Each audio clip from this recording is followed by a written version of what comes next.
cannot take pictures of those cars. You can't take pictures of the inside of those cars because that's private property. And by doing such, you are trespassing into that private property. That's ridiculous. I'm going to ask you to stop recording. I'm going to ask you to leave.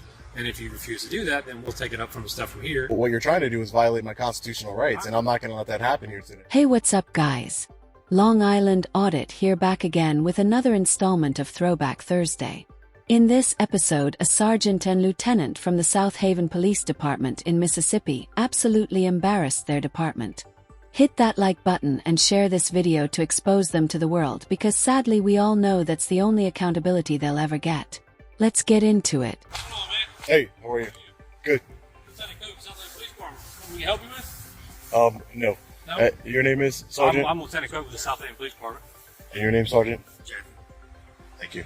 They just got a call saying you're kind of walking around, like taking photos of people's tags and in the cars and stuff. Yeah, that's what I was doing. Is there a reason for that? Yeah, I'm a journalist. I was just gathering content for a story. I'm taking pictures of like the different license plates and stuff. So, taking personal license plates and government tags, or? Well, I don't know what's the difference between personal and government. Some of them say. One doesn't. Well, one of them over here says law enforcement on it, so I don't know. You know what I mean? Are you from Mississippi, or? Oh, I'm not from the area, no. Where are you from? I don't want to answer that. Don't want to answer that. Yeah. Who do you work for? We're journalists. I'm independent, meaning that I work for myself. That's you have an ID on you? No, I don't have any ID on me, no. You don't have any type of form of identification? No. Picture on it? No. Nothing at all? No. Do you have an ID out of the state? What does it matter if I have an ID? Because it's policy for us when we get out and speak with somebody, we identify who they are, so that way we can add it to our CAD notes, so that way if something happens or if somebody wants to file a complaint or whatever, it makes it easier for our bosses to know who we get on the poke with. Yeah, Lieutenant, I do have an ID. Okay. I don't have it on me, and I don't make it a habit. It's my policy not to identify myself. Okay. Unless I committed a crime, no. Or Well, it's not necessarily you committed a crime. Again, it's whenever we make contact with the public, we usually, well, I say usually, we always get a name, date of birth, some sort of identification for them, whether it be via citation if they've made a traffic stop, or they called us out there, or we get a call from, say, City Hall. Yeah. Says, hey, somebody's walking around out here looking suspicious, taking photos of people's cars, of their license plates, and that kind of stuff. Yeah. Right? No, and I understand your policy completely. Right. So that policy is, I'm going to ask you for your identification. So yeah. if you don't have it on you, I need to get your name, date of birth. My policy is I don't identify myself unless you I'm going to ask you suspect to me. stop recording. I'm going to ask you to leave. And if you refuse to do that, then we'll take it up from the stuff from here. And Why would you stop me from recording? Because there's no need for you to be out here. You're on. So you're saying because I want I'm asking you to leave. I'm asking you. Because I want to identify myself to you, you're saying that I cannot engage in my constitutionally protected activity. That's what you're saying. Well, I'm asking you to leave. Is what I'm asking. But I have every right to be here, no? Well, I have every right to ask you for your ID, but you won't give me that. So it's tit for tat. But it's not a tit for tat. That's not very professional of you. What's your name? That's not very professional, sir. What's your name? Sir, I told you my policy is I don't. Okay, where's your name? Sir, I don't give my ID unless you suspect me of committing a crime, sir. All right, you have a good day. Well, the crime would be I'm asking you for something which is a lawful order, and you're failing to obey that law. No, you need reasonable, articulable suspicion of a crime that I'm committing or I'm about to commit in order to demand. You just did by not giving me the information that I asked for. That's not true. Okay, I know who he is. He's one of these. Just because I know the law, you know who I am. All right.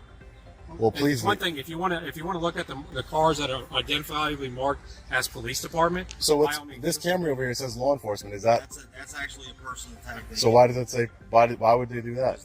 Preferential treatment. Mississippi has law enforcement tags that actually sponsor law enforcement activities, i.e., the benevolence fund. So when a cop gets killed, their family has money that's given to them to help support them because they lost the income. I can respect that. Yeah. That's what that tag's for. Okay. The only cars that you're going to be allowed to look at out in this lot are ones that are clearly marked as South Haven Police Department or have a government tag, like their mile mark unit as a government tag. Outside of that, you cannot take pictures of those cars. You can't take pictures of the inside of those cars because that's private property.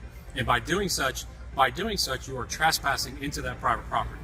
That's ridiculous. Okay. I'm just telling you that's how it's going to work. You can't trespass the eyes, and at the end of the day, if it's in public, I could see it. If you went up on a traffic stop and you're looking in somebody's, it's the plain view doctrine. It's the plain view doctrine, correct?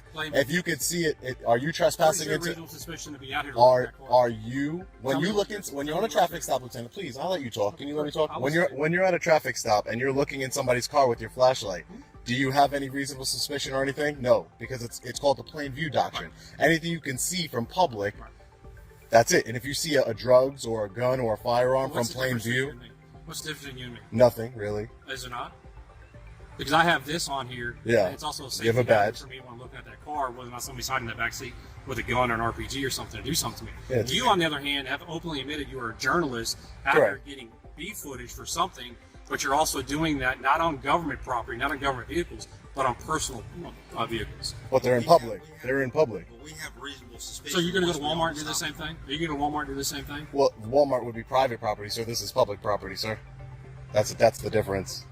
This is public property. Well, I'm asking you not to look. I understand what you're asking me, sir. I understand. Not every vehicle out here is for an officer. I Some of these understand are public cars, the people that are up here that are filing complaints, legit complaints, that have emergencies or talking to us because something happened to them that involves the law enforcement needing to be there. So now you're taking a photo of a car that may belong to somebody that doesn't have anything to do with law enforcement outside of the contact that needs to be made with them. You guys run plates all day. Anybody who's parked in, right to do that. if I'm in Walmart, giving your example, if I'm in Walmart and I'm going inside of Walmart, I can see the plates from anywhere I can. Sir, I think you're being unreasonable. I'm not. I'm being very reasonable. I'm being very reasonable. What you're trying to do is violate my constitutional rights, and I'm not going to let that happen here today. There's no violation going on. Okay, and great. I'd like to know, you got a card so I can see a website you're going to post this to so I can watch it later? Oh no, you'll find it.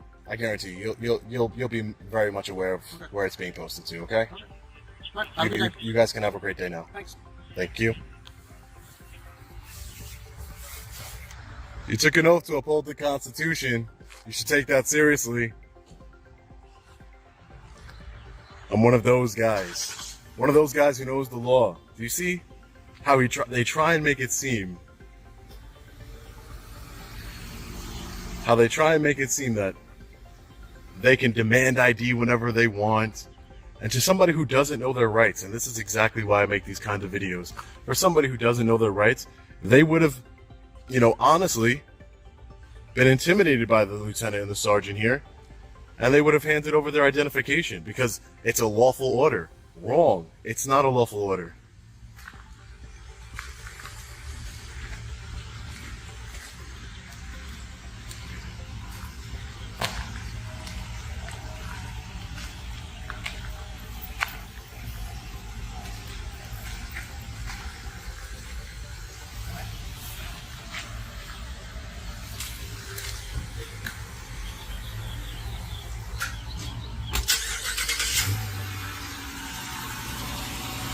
Now they're going to go about their day.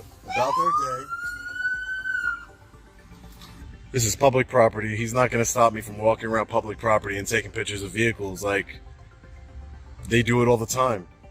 They look inside vehicles. It's called the plain view doctrine. They need to learn the law. They need to uphold the Constitution of the United States. That's what they need to do. Here he comes, making his U-turn over here.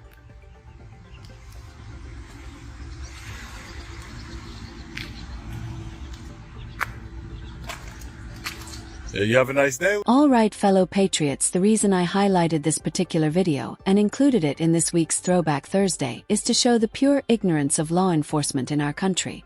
I was dealing with both a sergeant and a lieutenant supervisors, the ones who are supposed to set the example. Yet they actually believed that simply looking inside a vehicle was trespassing inside that vehicle. That's one of the most ridiculous concepts I've ever heard in my life. It's even worse coming from a law enforcement officer. That's literally what they do every single day. Look into vehicles, homes, and people's lives, all under the plain view doctrine. Maybe they should take a minute and look that one up.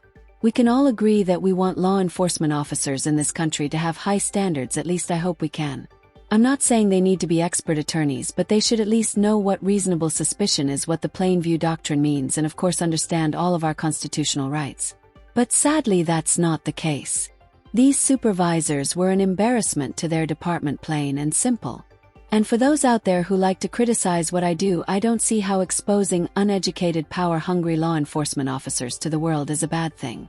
Accountability is not anti-police, it's pro-constitution. Let me know your thoughts on this one in the comment section below. Make sure you subscribe and turn on notifications. We're almost at 1 million subscribers strong here on YouTube. I love each and every one of you. Let's build this platform together and keep exposing tyrants to the world. As always, stay safe. God bless, and I'll see you in the next one.